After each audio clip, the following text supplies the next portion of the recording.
Commander Cockings and Captain Foley are here today again, for another Trekyards mission briefing, which, as you all know by now, is the more relaxed discussion show, taking a look at a ship from the Star Trek universe, discuss, theorize, and get your feedback. Help us with the full Trekyards episode further down the line. This week, we're going to be looking at the Unsung Hero of Starfleet, the backbone of Utopia Planitia, from at least the time of the Constitution class refit. I'm, of course, referring to the hard-working little Mite with all the might that we all know and love as the work bee. Yeah. With a width of 3.2 meters, this micro vessel comes in a number of forms and is really a great design. Seen many times on screen, although never really focused on, so I'm very much looking forward to seeing what this ship is all about today. Absolutely. This has been on our radar for quite a while to do this, and some preliminary research has been done for the full episode. So let's just say this episode keeps getting bigger and bigger, unlike the little ship. But we've got to start somewhere, so let's get to the first picture. Yeah, so as you saw, this first picture is a beautiful little 3D animation of the work bee with its cargo pods at dry dock. And it's just iconic, isn't it, in its own little we love ships way. It's beautiful, yeah. I love that there's different configurations, but we'll get into those later. And there's also one in the background there, kind of heading off to do something else. So. All right, so next picture. Ooh, look, this shows kind of the scale for you. You got gentlemen there getting in. This is one of the early concept drawings for the work bee, so it's kind of neat. He's got like two controls, kind of like a forklift operator, so it's not very complicated. Yeah, very cool. Fuel recharge, soft docking port. It really is like a bumper car or a little race car. Just simple controls. It's fun. Yeah, well, that's why I can compare it to a forklift, because it's small and simple. So it's cool. The next one obviously is a screen grab from the motion picture, which is where we first see them, and it's our first little hint of the little arms, which is a very important part of it, because the work bee, as we said, comes in a number of configurations, and that's one of its most important ones. It's just great because I don't know, when you saw the motion picture in the cinema, did the work bee, was that noticed by you, or was the majesty of the ship such that you didn't notice them, or were they part of your whatever? It wasn't noticed the first or second time that I watched the movie, but yes, later when you see them with that panel and like moving around, you kind of pay attention to more detail around the ship after the first or second viewing. So yes, I did notice them eventually. And what do you remember thinking when you were like, oh, that's a little ship thing?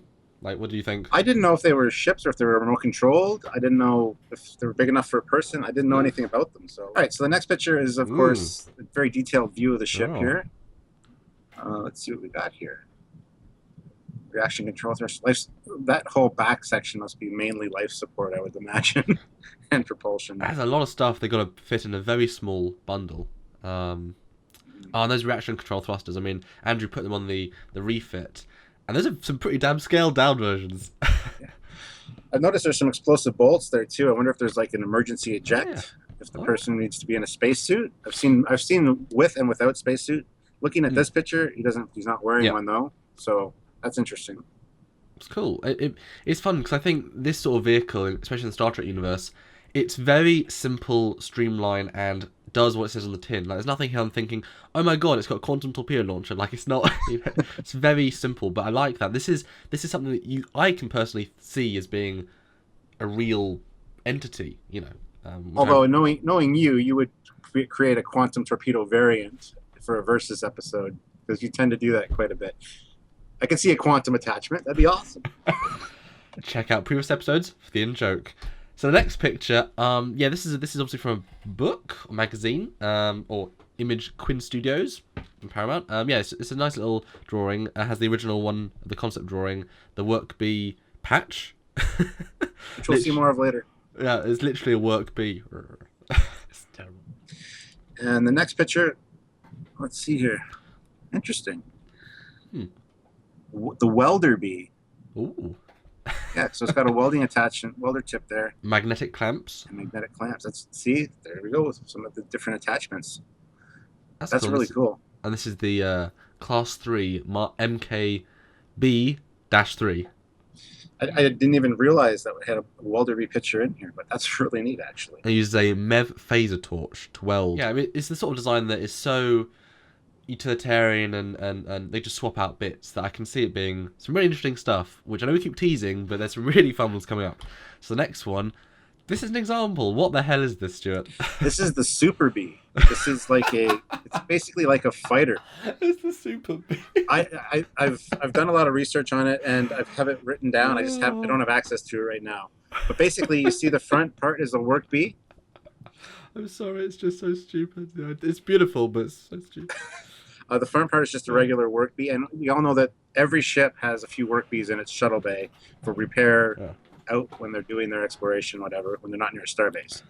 So I would assume that some ships would have the Super Bee attachment as kind of like a fighter supplement, although I could see one phaser just destroying it, but it is neat that it's got that attachment for the back of it.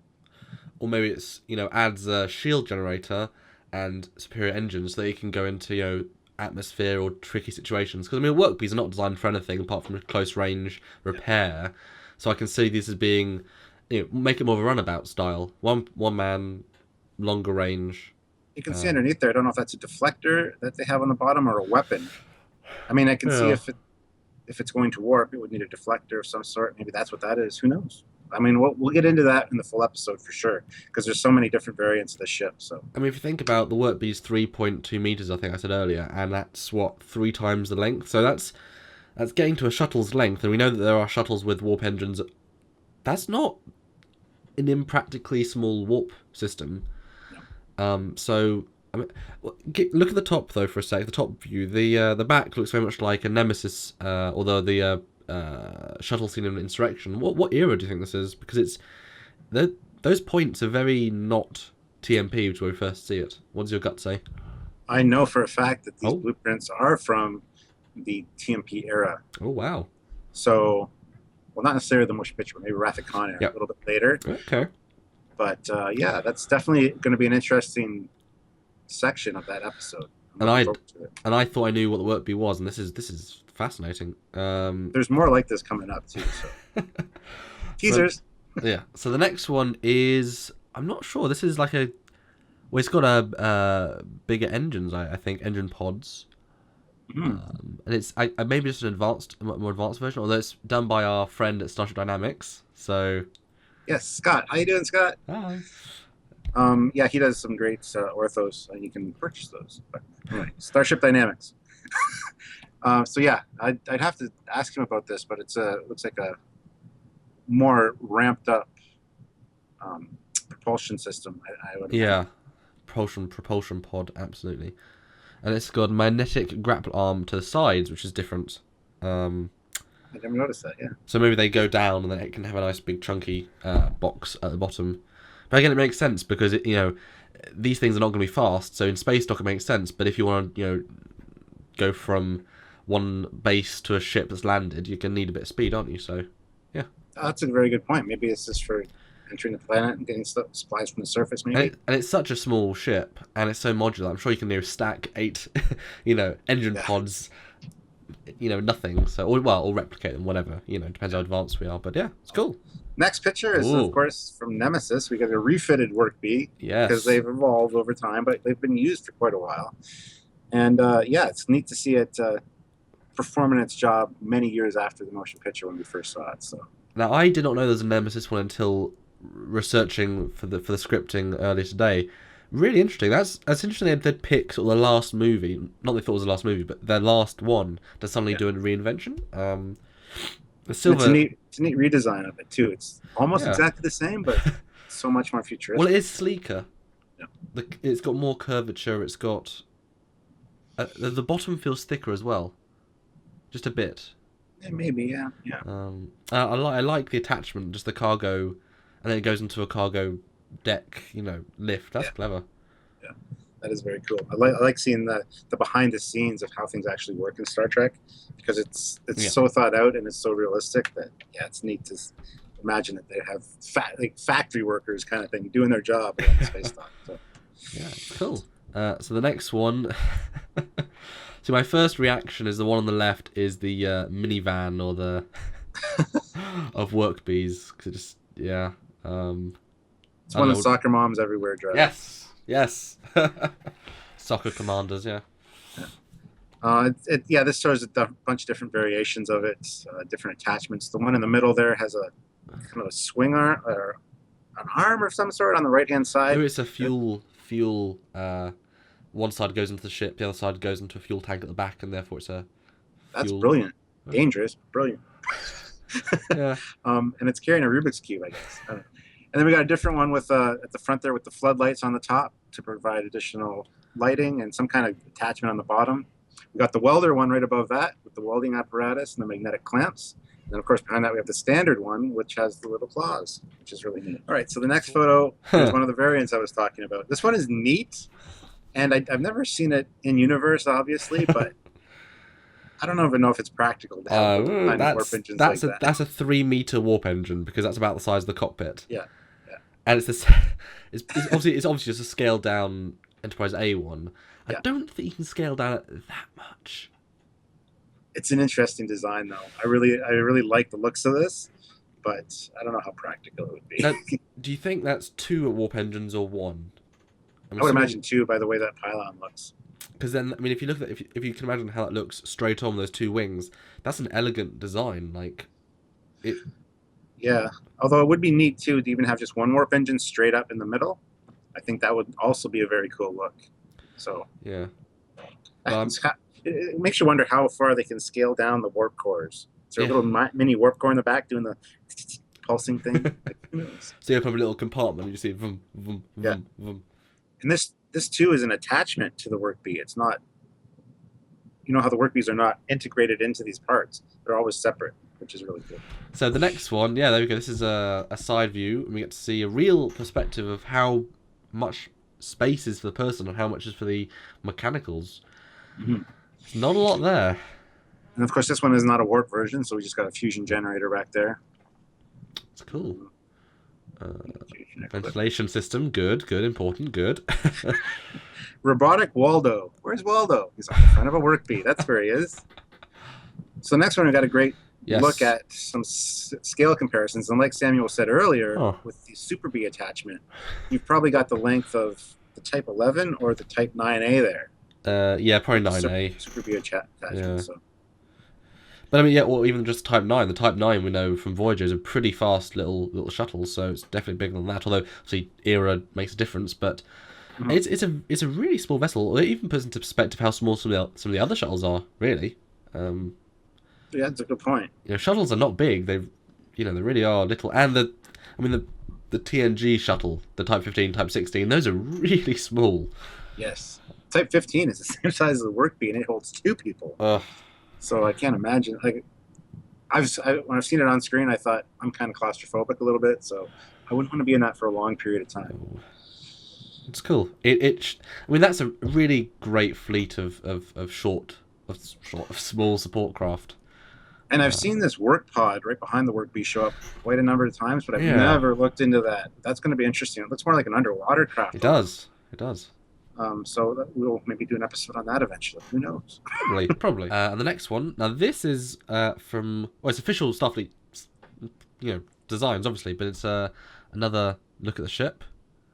What's interesting is it says 2.7 meters, which is smaller. Crew 1. Yep, makes sense. Weapons none. That smaller bit. We got to mention this. This comes up all the time in our research for these episodes. There's so many variations on sizes. We just kind of we try to work it out for you. We give you all the options and let you guys decide. So it's hard doing our jobs. Trust us. Well, it says it has attachments including grabber sled for deep space, damage repair, which they would be used quite a bit for out frontier, so to speak, and standard external maintenance, cargo train, or short range transport. So if you notice on the front there too, the view from the front, it says shuttered headlight. I just saw that as well. Yeah, it's got a whole headlight that can be closed or opened. But then we also saw the one earlier that had the extra attachments on the top for more lighting. So cool. But don't look into them, otherwise they'll stop you from driving. The whole glare thing. All right, so the next one is from the same set. Oh, fantastic. Blueprints. This shows the cargo train attachment. I wonder how much you can get in that. I mean, what do you think they're transporting? Because it's not a huge amount of space, but I don't know. It's true, but you see cargo containers like that all the time. Yeah. The TMP like shuttle bay. So who knows? And I got a little tiny work bee here. Look how small it is. You can't even see it. It's my 350 scale work bee, and it's got photo etch attachments to put the little arms on it. Wow. So have a few with arms, and also that cargo train behind it. So I'm looking forward to doing that, but they're so tiny. Look at it, it's so tiny. Sorry. Yeah, there's additional thrusters at the back of the cargo train too, if you notice. Rear thruster configuration, so you get a little bit extra power boost. Cool. So the next one is obviously orthos of it. Gives you another perspective of how big it is because you see a person in it. It's nice because it should feel cramped, but it doesn't. I think because the window space. Like, I mean, imagine being in that scene from the movie, the first motion picture, and just you turn, there's Earth. Wow, I mean that's going to be an incredible set of windows. Well, it has two atmospheric cruise of Mach 2. That's 2 times the speed of sound. That's fast, especially for something that doesn't have much of an engine, and an atmospheric max speed of Mach 5. We don't even have things that go Mach 5 in the atmosphere right now. I mean, we might. I'll probably get scolded for this in the comments, but I know the SR-71 Blackbird does Mach 2.34, which is like our fastest. Was anyway. It's probably outdated information. Well, it probably makes sense though, because in the future we can build things that are much lighter and therefore less propulsion, because it's going to be, well, even though it's 1.68 metric tons, okay, it's probably quite heavy, but I mean, I'm sure it's relatively light for what's actually in there. Well, it said too that had a fusion drive in the back, so who knows how fast that could go. Well, right there, Mach 5. And commissioned 2268 to present, so long history of the work bee. Right, so the next picture is another interesting variant. We got 4 arms instead of the standard 2, which would probably come in very useful, I would imagine. A bit more limiting in the fact it's only a claw, but true. It works. You know, you can imagine there's probably going to be a whole facility on Earth, or just a room in space dock, or several rooms, and just have a fleet of them, and just you zoom up, you park on all your attachments, and you just go out. There you go. Brilliant. Yeah. And they would also carry these attachments on the Starship, I would imagine, too, for repairs as well. So cool. Yes, the next one is, well, it's not the Nemesis one, I think. No, it looks a little bit different. This almost looks like a TNG one, like a little bit before Nemesis. Yeah, because we see, it's like a refitted version of the standard yellow version. So because we see the yellow ones in the Voyager episode when Voyager's actually been launched, so we know they exist then. But I like it. It feels sleeker. It feels a bit more advanced. That's probably just because those sort of lines. But I like it. Yeah, I think it's a fan creation, but I think it's very well done. So I love seeing all the fan work, and we do include that in a lot of our episodes because you guys put a lot of work into it, and it really adds life to the show. So the vibe I'm getting from this, honestly, is it certainly doesn't feel like a construction pod. You remember in Enterprise, the travel pods? I'm getting that same vibe, but like you can imagine if you've got a ship in space dock and you're a captain, and you want to go look at it, just hop in the officers be like that's the vibe I'm getting from it. Yeah, I kind of get that too now that you said that. Yeah. What I was thinking when you were saying that initially was maybe this is the version that gets attached to the Super Bee. Oh, sure. It's a different color, different purpose. So there's lots of different explanations, but I like yours. I would love to have one. I am a captain after all, so go check out my ship. It's true. This is what I can look forward to in my later stages of career. Yeah. Yes, exactly. When you've earned your promotion. Yes. All right, so the next one is just a very cool, very detailed 3D model of it. Very detailed. Wow. And there's really not much to it, as you can see. It's just like a regular door. I'd be kind of afraid of that. I wonder if that front console goes down for you to get in. It must do. Imagine so. It must do, because that's not safe to have to climb over that. And we didn't see that in the previous versions, or some of them anyway. But you definitely need a control panel. I love the if you look on the closer to us arm rest, those are TOS buttons on the side of the captain's chair. Yeah, there is a different picture of this with a cutaway, so you can see the consoles. But yeah, there have been a few versions that we've seen previously that didn't have the center console and some that did. And one of the early concept arts for it didn't have that. It just had the 2 control sticks. So I love the TOS buttons. So this is the TOS variant. yes, it's great, and it's also NCC 1701, so it must be. But yeah, it's great, really nice and detailed. I love they're still using that pattern of the yellow and the red lines even into the future. Still an important pattern. Cool. So the next one, this is nice. This is a real practical model. And if you zoom in, this is the Christie's auction. So this is one of the filming models. Sorry. It's got a 12-inch GI Joe figure in there. It's realistic hair and the kung fu grip. Well, very important for steering, yeah.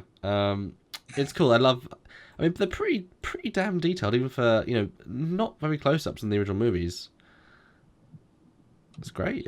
Yeah, stands the test of time, as it were. Yeah, I as a model builder, I love the detail that's in this model, and I don't think it's the scale, obviously, of the Space Dock or the Enterprise. So this must have been done for close-up shots, but we really didn't see a lot of those. So. Interesting. But then again, if you think about cinema screen level, they needed something good enough to. I'm sure it's not super detailed. It probably wouldn't take that long to make. So yeah, cool. All right. So the next shot we got is from Prelude to Axanar. Now, it is. We thought we'd include this because there's been quite a bit of debate on the Trekyards Facebook page about whether. Well, it wasn't quite a bit of debate. There was a discussion about it, about whether the work bees were around as early as that, and we definitely believe they were. Yeah, we got some seriously passionate people who thought, no, absolutely not, can't be.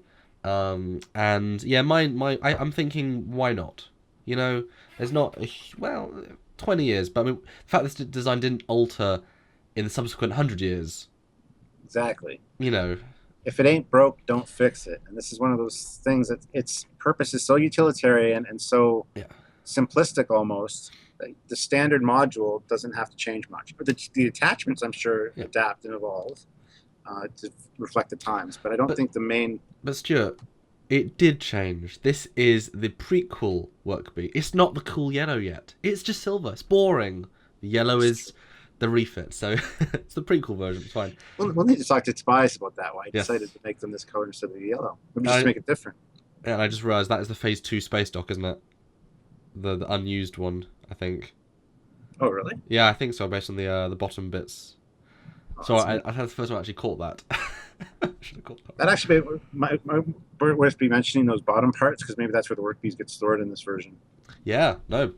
Yeah. Okay, so mention that. Well, because if you think about it, we've seen lots of ships in Space Dock. That's probably the least constructed version of a spaceship we've seen in Space Dock. And in the scene, there's only work bees. So these guys are building the ship. That is the job. So yeah, you're gonna need a lot of work bees. Yeah, it's very cool, very very cool. And it looks beautiful. It's a really nice model. Yeah, and I think it'd be cool to have a whole bunch of docked work bees in there and actually get a close up of that and see that. It would look cool. It's cool. And then the next one is hydrogen tank work bee, I guess. Well, it just shows the different configurations it can carry. Although it is a different style, it's thinner and the front's different. So it's true. Maybe it's extra shielded because of dangerous hazardous materials. Yeah, hazardous materials. All right, so the next one is a great cutaway version, and it shows a TNG era one with the 2 consoles instead of the 1 center console like the TOS version we just saw. I love the woodwork. Beautiful paneling. Well, it ties it into the TNG bridge, right? No, that's really well designed. That's really nice. Makes so much sense. And I think those 2 consoles, like the split helm of the Galaxy class, is a great idea for this. Make getting in and out a lot easier than having to fold down a center console. And so that's great. I love that design. And it's just me, or does that chair look comfier? Chair looks much comfier, but so does everything in TNG. So. And there's all those little compartments to each side as well, where you can store stuff. So it's very, very real feeling. But I noticed there's no drink holder. I'd want a drink holder. I'm just saying. And this one, we want to end on this. This is the official badge of the work bees, and it's such a cool badge. It really is, or patch, sorry. It's such a cool thing. Yeah, and it's different than the first one we saw. The first one only had 2 arms. This one, of course, has 6. And it's got a different tool in each arm representing the different configurations that you can put the work bee into and the different things it can do. So it's a very cool design, and I love the patches that they do for Star Trek.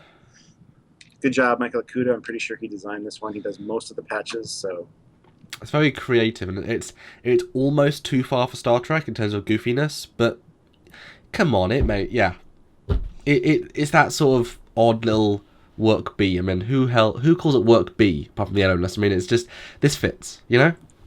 I wonder if they have a standard, like an official name, and work bee is just kind of its slang term. That's something that'll be interesting to find out too. Construction module. Probably. Work bee! Yeah. It's cool. And yeah, so that's the end of it. That's the end of the picture. Any final thoughts there, Stuart? Not really. I mean, I think that this seriously has been around from Axanar, probably a little bit previous to Axanar time, and I think it's really stood the test of time. It's a utilitarian, it's simple, and it just needs to do what it needs to do, so there's no need to really change how it's configured. All you do is you change the attachments as the era requires.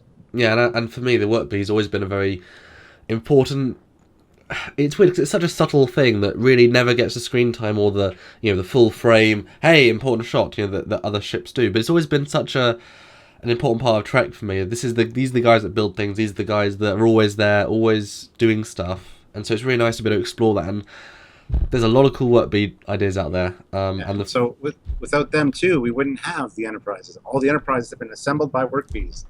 So you got to think that a work bee has touched every one of our favorite iconic ships. And that is it for another Trekyards mission briefing. Let us know what you think about the work bee in the comments below. And remember to like this video and share the link on Facebook or anywhere you think like-minded people would enjoy it. And if you can, please do go to the website and press that donate button, because it does take a while to make all this content, weekly content. So anything you can give just to help us, anything you can will be fantastic. And remember, guys, do let us know in the comments what ship you want to see next. Anything. We'll even take stupidly difficult ones and annoying ones, because we do that to ourselves. That's what we do. That's what we do. So, from myself and Captain Foley, see you next time, guys. Bye.